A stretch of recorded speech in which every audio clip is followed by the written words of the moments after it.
The definition of insanity is often stated as repeating the same action and expecting a different result. Another quote that I'll use to launch off this episode is that, a mistake repeated once is merely a mistake. Mistake repeated a second or third time is now becoming a choice.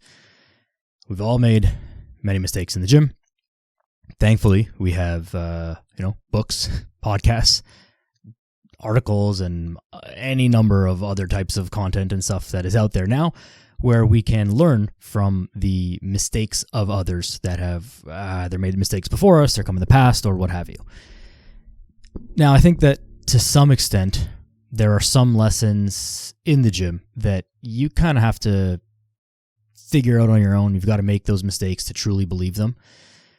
But many of them don't have to be made. And so, this is what I'm going to talk about today is kind of 5 of the biggest mistakes that I've made in my own fitness career or fitness pursuit, if you will. And so that hopefully you don't make those same mistakes. Now, in my particular situation, my individual situation, I would say that I don't totally, it's not like a life or death thing. So it's not like that big a deal, just fitness. But I don't regret the mistakes and stuff that I've made in the gym because I learned a lot from them because it's my job. And so now I get to help people with that. But if you're not trying to become a trainer and pass on these things to other people, you're not going to get a whole lot of roundabout external value in making mistakes in the gym. You're just going to waste your time and maybe hurt yourself and, maybe waste some effort, which is never good. And so that's why, today, again, I'll talk about mistakes that I've made, kind of bigger idea mistakes, not like random little tiny programming things, because that's so niche and I can't even say that I remember all of them. But yeah, a few big ones. So the first one that I'll talk about today is not training through injuries, or not training around injuries, through/around. So if you've been listening to this and you follow me, you know that I've been injured a ton, all the injuries since I was like a teenager, since before I was a teenager, since I was like 11. I've had lots and lots and lots of injuries. I now have a pretty good handle, 15 years later, on how to train around those things. And so if I injure my wrist, how can I still, keep training my lower body? How can I keep training my upper body using different modalities, different exercises, different types of training, etc.? How can I keep making progress despite that injury? And how can I keep working on that injury in training? It doesn't mean because something is injured that it should be completely ignored or that you just have to rest it. And in fact, sometimes that is like the exact opposite of what you should be doing. And it might be even hurting your recovery because you're just resting it and not using it too much. So over the years of all the injuries that I've gotten, there's been plenty of times where it's like, an injury happened and I just said, okay, well, I'm out of the gym for a couple months until this is healed. And at the time I didn't know better, didn't think about it as much, didn't have as much knowledge and didn't have as much help. And that seemed like the right thing to do because, when you're injured, you just rest. That seems quite logical. I wish what I had done was, know what I know now and find ways to say, again, if I hurt my wrist, if I hurt my knee, which was mainly my thing, how can I keep training my upper body? How can I keep working on my knee or the quads, the hamstrings, whatever stuff around the knee, working on legs in a way that is going to help with the actual recovery of this specific injury that I've had? So I guess the overall lesson here is that if you are injured, if you do pick up any injuries, which you will along the way, just from regular life, not necessarily from the gym so much, but maybe you'll get little tweaks here and there. Don't let that ever be a thing that makes you stop going to the gym completely, unless you, obviously like knock on wood, but like a terrible car accident or something, like some horrific injury. Obviously there's a, time and a place where you just got to do nothing. But your general little injuries, like don't stop going to the gym. Don't stop working on your fitness. Always find some angle that you can work on. And there is always something. I've said it a million times and will say a million times more, like consistency over the long term is the most important thing far and away. And that counts even when you're injured, right? So it's like, hey, if I injured my knee, well, can I work on getting big arms? It doesn't have to be some like not cool goal. It's like, okay, well, if my lower body is totally out of commission for whatever reason right now, like maybe it's just time to like focus on training your arms a lot. And there's nothing wrong with that. You start selling some tickets to the gun show, and that would be a fun thing. And it's still fun. So that's part of enjoying training and actually trying hard at training, because you'll try harder at things that are more fun to you. And this is why many people don't like push that hard on legs, because it's just like less fun. They don't really care about getting their squat up, but you really care about getting your bench up, for example, for dudes specifically. And then the opposite is true with girls. Like there's girls who can, hip thrust hundreds of pounds and like can't do a push-up. And, if you're at a point in your training where you can like hip thrust 300-400 pounds, like you probably should also be close to the strength in your upper body to be able to do like a single push-up. Like this is not saying you need to bench press hundreds of pounds, but a single push-up. And so there's that mismatch, because you really care about your lower body training, you really care about your hip thrusting, but you don't give a shit at all about your upper body. And so even though you do it, you don't like do it that hard, and then therefore you just like make less progress. All of this in a roundabout way of saying is like, hey, if you do injure something, find the things that you can do and find the most fun thing that you can still do, and then do that. Like that could be your cardio if that's like fun to you. It could be lower body training. It could be upper body training. It could be very specific muscles and things that you maybe don't get a lot of time to spend on otherwise, like your arm training. You can just spend 2 days, 3 days even out of the week, like just blasting your arms. You can blast your calves if you have a wrist injury, like any number of things where it's like, hey, in my regular week of training, I just don't have that much time because I've got to do other stuff. You can start to specialize on some other things that are maybe a little bit more fun to you. So overall, the lesson is find ways to train through injury. Don't let injuries be a reason to be totally out of the gym. There's always something you can do. And if you want to make long-term progress and keep the train rolling, you got to find a way to keep going through and around your injuries. Second mistake that I've made in the past is not doing cardio as a regular part of my training / kind of like not doing it for the right reasons.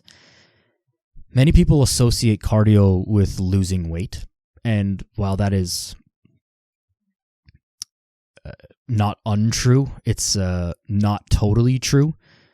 Cardio helps with weight loss or fat loss because it helps burn calories and you can do more volume of it than you can with strength training, but it doesn't burn some special type of calories or only burns fat, or it doesn't like do something more than other types of workouts or whatever. And so, yes, it helps with fat loss, but literally so does anything that burns calories, which is any type of movement or exercise ever. So cardio training should be done for working on your heart and your cardiovascular system. That's why it's called that.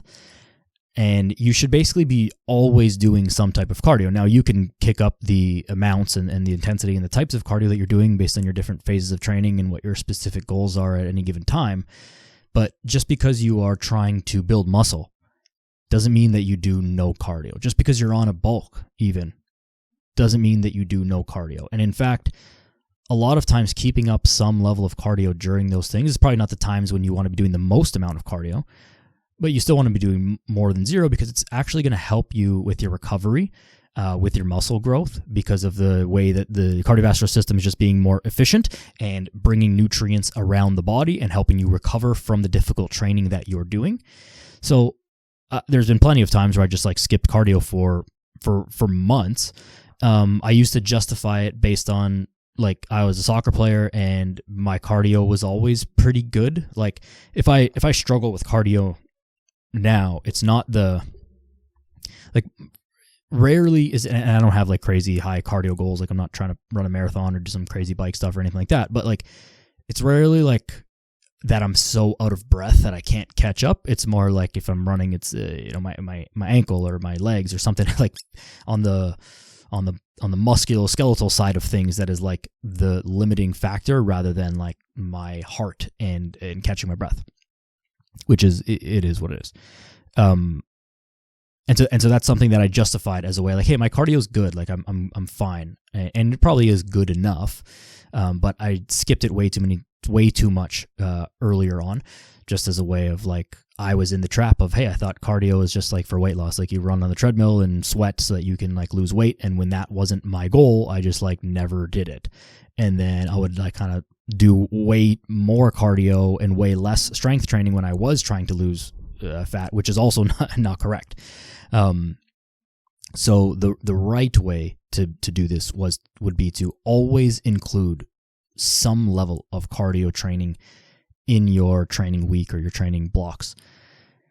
It doesn't have to be a lot. It can be kind of slow, steady zone 2 cardio. It can be some form of sprints. It can be some combination of the two. But I would advise to always include some amount just for the health benefits, just for the heart benefits, which will translate into the rest of your training and stuff that you're doing, as well as just being athletic, and as well as just like the general skill of like, hey, you probably want to be able to run as like a life skill. Call yourself a life athlete. Like, you want to play sports and stuff, like you run in sports. Like, you want to be able to just generally be active, run around after kids, like those things. Running is a good like skill, as a physical quality to be able to have.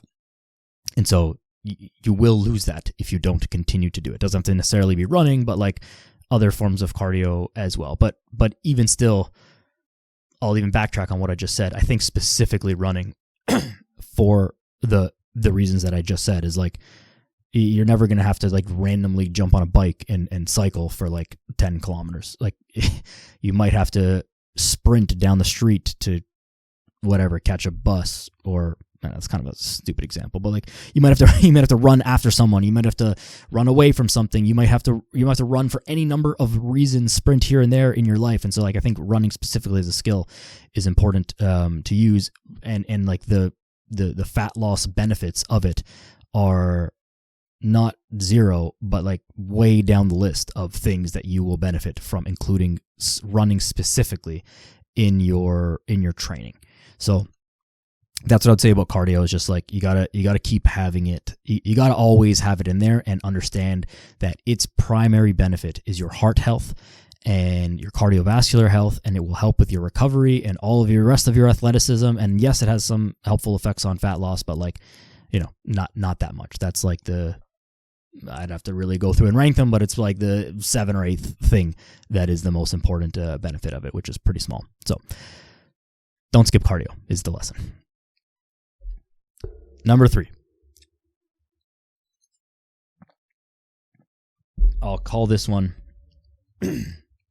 too little, too late.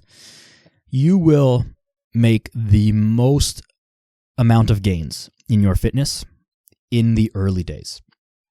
Now, this one is also partly tied in with like kind of the first one about training through injuries, and the fourth thing that I'll kind of tie in here as well. But you need to maximize that time, the early time. It's not that you can't make gains when you're 30, 40, 50, 60 or whatever.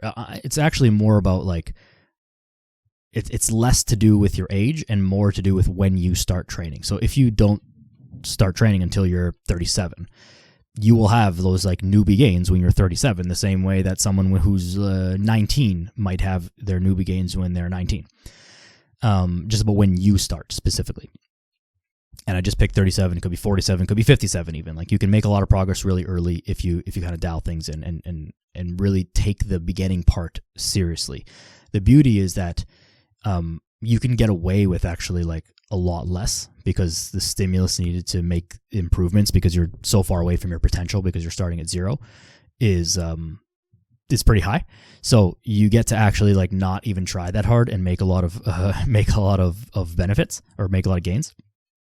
And you should really try to capitalize on this. And the way to capitalize on this is to not get complacent with those newbie gains. They're going to come again from like not even really doing that much. You can kind of get away with doing whatever. But you need to realize that that's just the tip of the iceberg. And it takes a little bit for these things to sort of stick. It's not really it's highly not a scientific term, or really a largely technical term, but like for the gains to kind of stick. And so when you become someone who's like, I haven't worked out in 4 months, but I still like, I look like I lift and I like, still have some strength and stuff like that.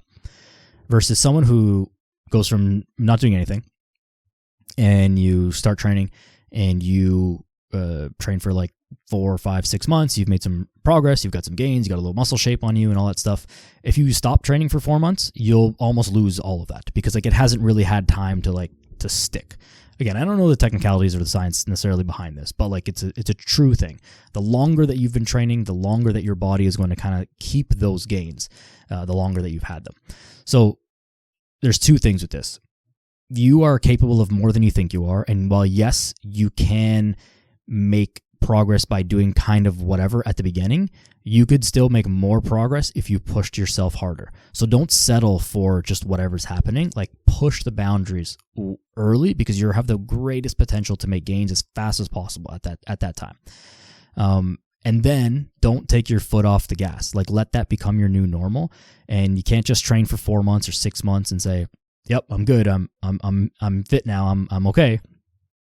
Like do it for 3 years in a row and then see how much it's going to stick. And then if, you'll need to take time off for various life things in between that, and that's fine.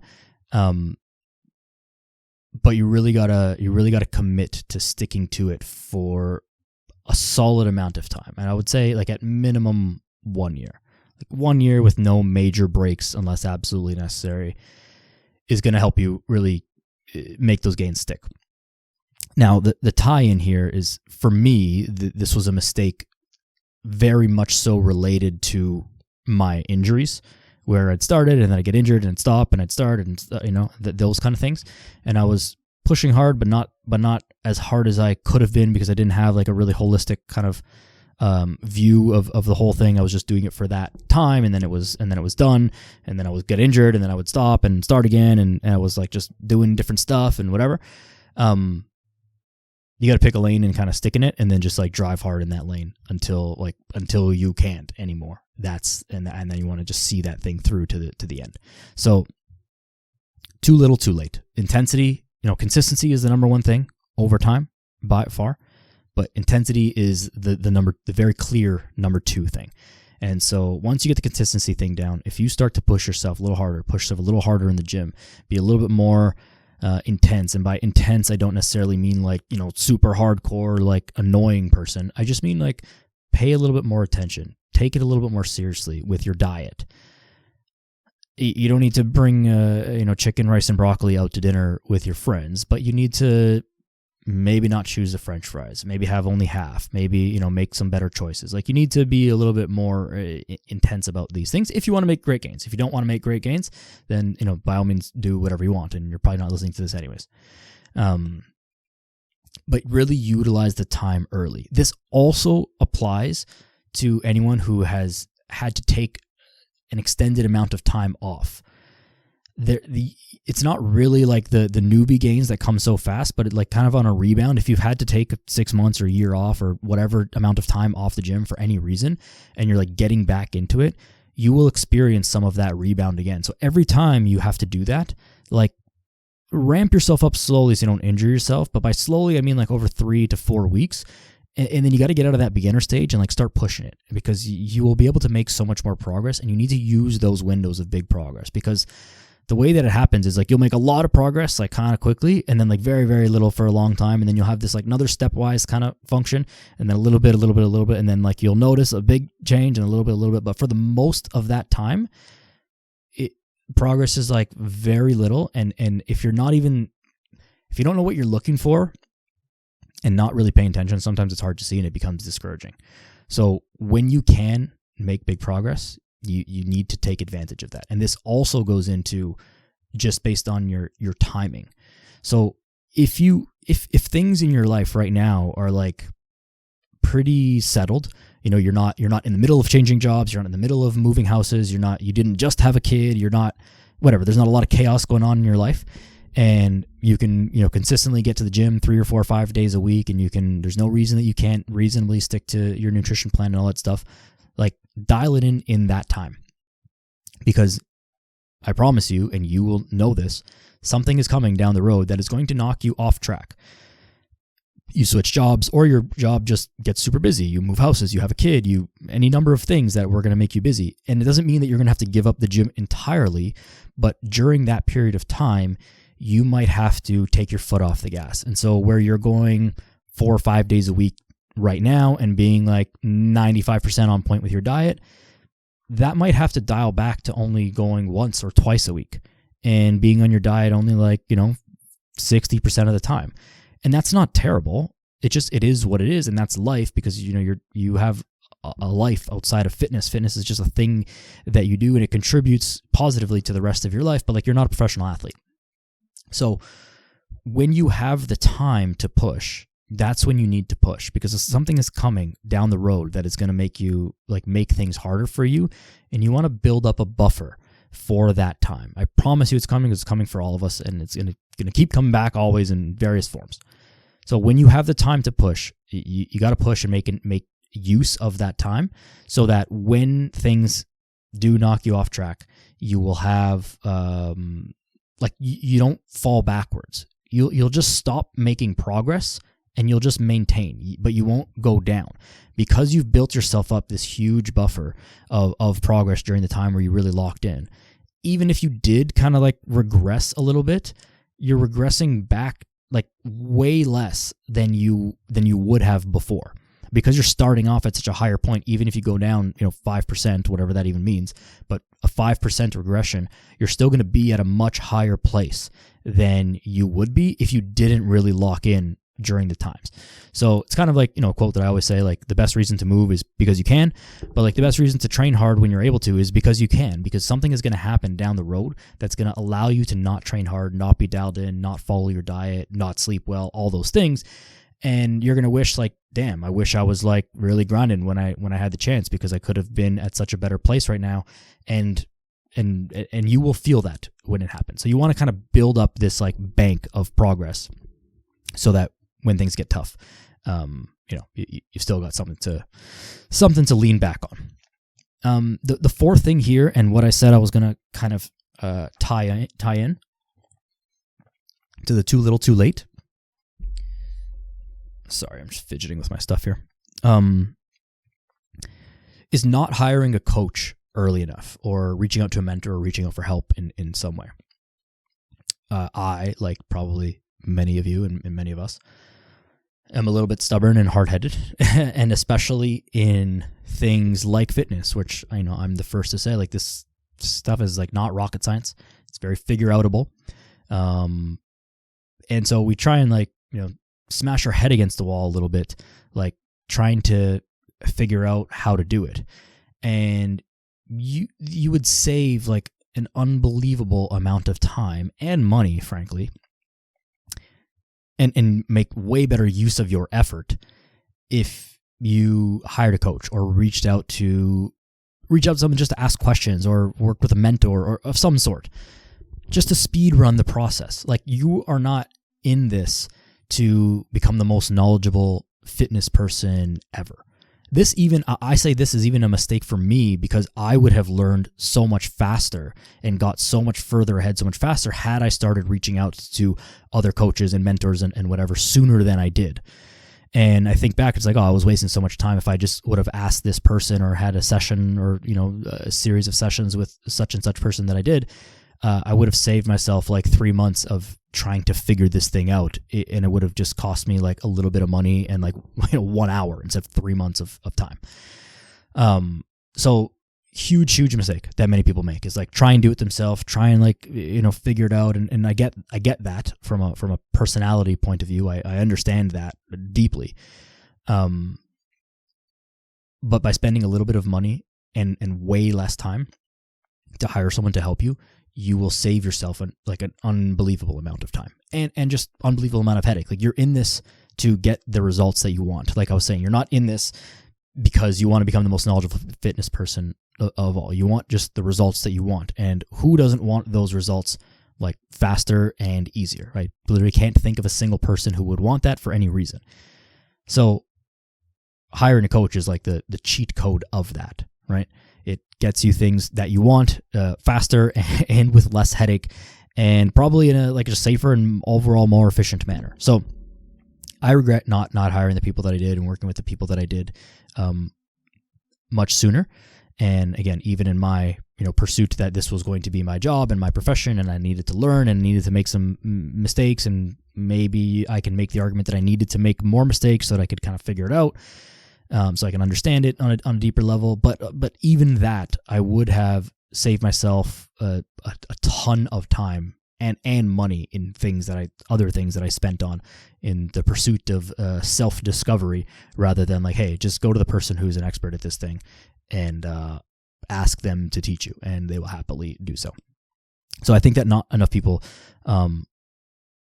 leverage that, especially when we compare it to like other things in life. Like a lot of these are not always exactly equal analogies, but like maybe a good one is like you can do a lot of like car repair stuff like on your own, like changing the oil in your car or changing your tires or landscaping or some minor housework. Like you probably shouldn't be like changing your power, like your electrical panel and things like that, but like there's house stuff that you can do. Like there's a lot of things you can just do by yourself, and many people do them, but a lot of times you just like, oh, I automatically just hire someone to do that because I don't know how to do it. And then somehow it comes to fitness and we're like, oh, I'll just try this. I'll just try and do this for like 3 years and get nowhere, and then wonder about why I'm not getting it done. And it's I know why we do it, because we think that we can, and in theory you could, just like you could do anything, just the same way you can do your own taxes, the same way you could read legal documents on your own, the same way you could do anything. But you'll just save yourself like so much time and money, and make your efforts actually useful. Like you get a good return on your effort by hiring someone. So if I could go back, I would have done so sooner. And even when I was like in university and like didn't really have enough money to be doing on that, spending on coaches and mentors and stuff, I easily would go back if I could and do that, because the return on my money would have been way better, rather than just wasting time trying to figure it out. But I would have just got better results and got further ahead in my career, specifically faster, if I had just done that earlier. So I think that that's a thing that a lot of people miss. I don't think that you need to hire a coach for forever. I don't want any of my clients to stay with me for forever. Like I just want to teach you, and then you can go out and do it on your own. And I wouldn't want to hire a coach forever either. And all the coaches and mentors that I've had, I didn't hire any of them for either. I hired them for a purpose. We got that purpose done. And then where we still have good relationships and all that, but we don't have like a professional, like I didn't just hire them for, yep, you're my coach for the rest of my life. Like that would be a kind of a silly way to do it, because then they didn't finish teaching you all the stuff. So yeah, just something that I think that I wish I had done more frequently earlier. And I think that it's just a huge lever pull for basically for anyone. And the last thing, also kind of related to that, but the last big mistake that I made early on is changing programs too often, and like changing goals too often. It's kind of the same thing. And this is something that I still see many people do, where it's like, okay, I'm trying to lose muscle and I'm trying to build fat and I'm trying to like train for a marathon and like really get my squat a lot heavier all at the same time. That plus like, oh, 3 weeks ago I was doing, ABC program, and then now I'm starting this program, but I just found this other program and I'm going to start this one. It's like, I understand why, because, shiny new object, we want instant results, and with things that are not working right away, we want the next thing. That aside, it's almost like we have so much information that we think that, we find a new thing and it sounds amazing. Oh, this new program, it's designed to do this, that, and the other thing, and that's exactly what I want. And this previous program that I'm doing is good, but this one just sounds better. It's more scientific, or it's more whatever. So let me stop this one and do the other one. And it's like you didn't even give the first one a chance to start working, because you only followed it for 2 or 3 weeks. Like no fitness program is going to make such drastic results in a matter of a couple of weeks that it's going to completely blow everything else out of the water. Like fitness results can happen quickly, but really they happen like pretty slowly over a longer period of time. You'll get like momentary things that happen fast, but serious results take takes some time. And so you've got to follow a program and like see it through.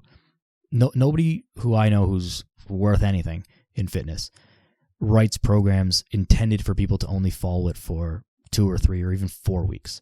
Like everyone's like, okay, this is maybe the first phase of the program, might only be 2 or 3 or 4 weeks long, but the entirety of this like training program cycle, getting you from A to B, we're looking at like 3, 6, 12 months here. And that's how it works, because that's how fitness works. Like we don't make the rules. It's just how the progress, that's how your body changes and adapts. And that's how we want it to adapt. If it happened faster than that, it'll be problematic.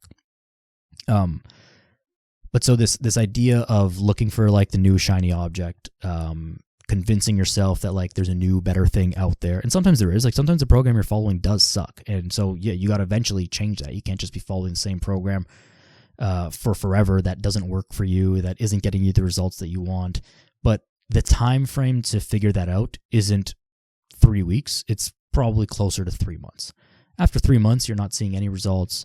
You're not improving anything. Nothing's happening. You're not able to stick with it. Then yeah, probably it's time to just like move on from that. And maybe the issue is actually just your ability to adhere to the program. It's not that the program itself is incorrect or bad or anything like that. It's like that program is somehow just not suited to you like you guys are not a compatible match. And so because you're not following it, it's not working. And that is quite honestly most of the case of like why certain fitness programs don't work. Certain fitness programs definitely just suck. But most of it is just that the person who's trying to follow it isn't able to follow it. And the people who get like incredible results on like a mediocre kind of like training program, that's like not bad, but it's not like earth shattering. The reason that they get like incredible results on those kind of programs is because for whatever reason, they're just like very much dialed into following the program. And so they follow it to a T 100% for the entirety of the 3 months or 4 months or whatever the program is. And they get like max results from it. So that whole thing really, really plays into this. But to kind of like full circle this thing, if you are just changing programs because every couple of weeks because you think it's not working or because you found something new or because you saw some new piece of information, you're doing yourself a disservice. You need to like pick something and stick with it for, I would say, a minimum of 3 months. And then you can kind of make an assessment as to whether or not it's not working. Less than 3 months, it's like, it's hard to make a really accurate, really honest assessment as to whether something is going to work for you or not. So you do your due diligence, you do your homework, you check out the person, you check out the program, you check out, all the stuff, and then you make a decision and then you stick with it. You ride it out for 3 months and then see what happens after that. If it's not working, then by all means, you change whatever you're doing.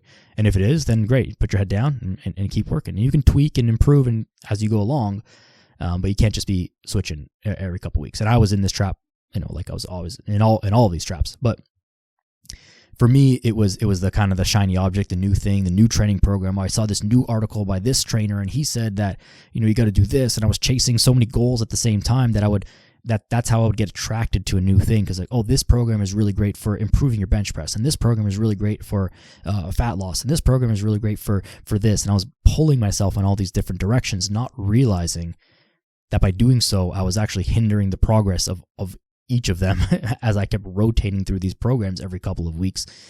Part of it was exploration, and part of it was like naivety in understanding the time frame that it takes things to work. Part of it was chasing new things and just trying to learn. But I think at the end of the day, it was mostly just like this kind of shiny object syndrome where I'm just trying to find new stuff because I think it's going to be cool. I think it's going to be fun. I think this is the answer. All these other guys are lying. It's this one. You get into that. But eventually you come around to realize like, hold on a second. Keep trying all these new things and I'm not getting anywhere for it. Why don't I just stick to one and then like, let me see this through to the finish and then let's see what happens. Slow this down and let's see what happens. And then that's when you start to make some better progress. So changing programs too often is still one that I see like very often, like routinely when new clients come to me, ask them, what do your workouts look like? Oh, well, I did this and I did that and I did that. And I'm like, you did 6 different workout programs like in the last 6 months. Of course you didn't make any progress. Like we need to find a way to zero in on something here and just get you settled in something for a couple of months in a row so we can see what's actually working and what's not.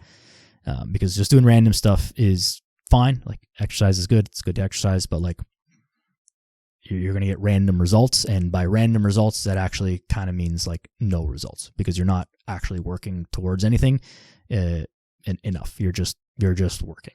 And this is what I mean by like trying to get a good return on your effort and your time in fitness. Is like, I'm happy that you're working hard. I'm happy that you're going to the gym, a few times a week and regularly and all that stuff. But it's not nice. It's not fun to see when people who are trying hard and genuinely putting in a hard effort and just not getting anywhere. So that's why I'm so big on like just using this phrase of like return on effort. Like, let's go in the gym. Let's get you working hard, but let's get you like making progress. Like, let's get you where you want. I want you to put in work, and I want you to see the fruits of your labor. I'm happy that you're putting in work and you're exercising. That's all great and fine and good. But like, you want a result, so let's get you that result instead of like just get you in there spinning your wheels and sweating hard and not getting anywhere. It's not fun. Eventually, you want to get somewhere. That's why you started this whole thing. So, with that being said, I will leave it there. These are kind of some of the biggest mistakes that I've made. Big theme mistakes that I've made over the years, and hopefully they will help you. Hopefully, you don't make those same mistakes, right? Like I said at the beginning, fool me once. Shame on me. I made these mistakes. Fool me twice. Shame on you, right? If you're making these same mistakes after listening to this, that would be the shame on you, because I've made these mistakes so that you don't have to. And now you know about them and you know why. So hopefully this helps you. If you do need more help, you have any other questions, I'm always available to chat, available to help. Hit me up on Instagram, hit me up on X, whatever. Send me an email if you can find it. That's all. Like, share, subscribe to the podcast, give it a rating and review, share it with your friends. All those good things help the good message spread. Go outside. Be a good person. See you next time.